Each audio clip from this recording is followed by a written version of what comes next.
The rights of the colonists. The rights of the colonists as subjects. A commonwealth or state is a body politic or civil society of men united together to promote their mutual safety and prosperity by means of their union. The absolute rights of Englishmen and all freemen in or out of civil society are principally personal security, personal liberty, and private property.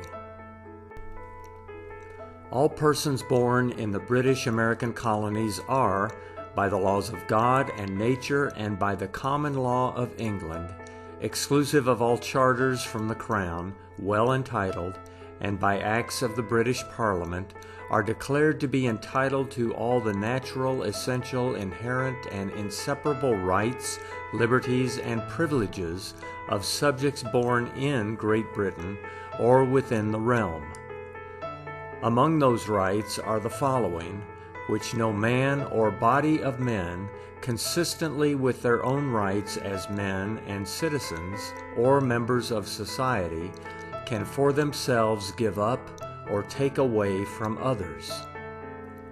First, the first fundamental positive law of all commonwealths or states is the establishing the legislative power. As the first fundamental natural law also, which is to govern even the legislative power itself, is the preservation of the society. Secondly, the legislative has no right to absolute arbitrary power over the lives and fortunes of the people, nor can mortals assume a prerogative not only too high for men but for angels, and therefore reserved for the exercise of the deity alone. Thirdly, the supreme power cannot justly take from any man any part of his property without his consent in person or by his representative. These are some of the first principles of natural law and justice, and the great barriers of all free states and of the British Constitution in particular. It is utterly irreconcilable to these principles and to many other fundamental maxims of the common law, common sense, and reason that a British House of Commons should have a right, at pleasure, to give and grant the property of the colonists.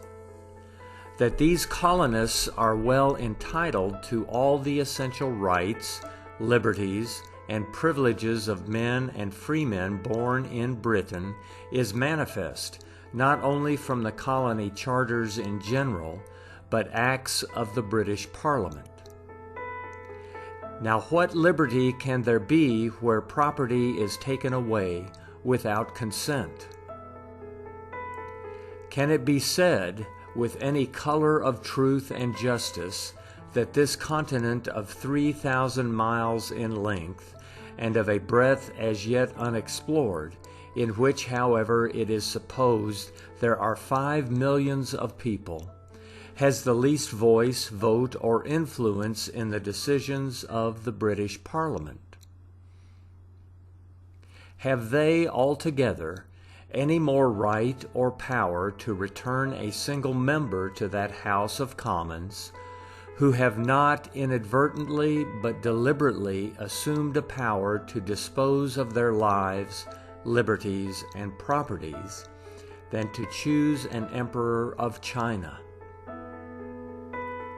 The colonists have been branded with the odious names of traitors and rebels, only for complaining of their grievances. How long such treatment will or ought to be borne is submitted.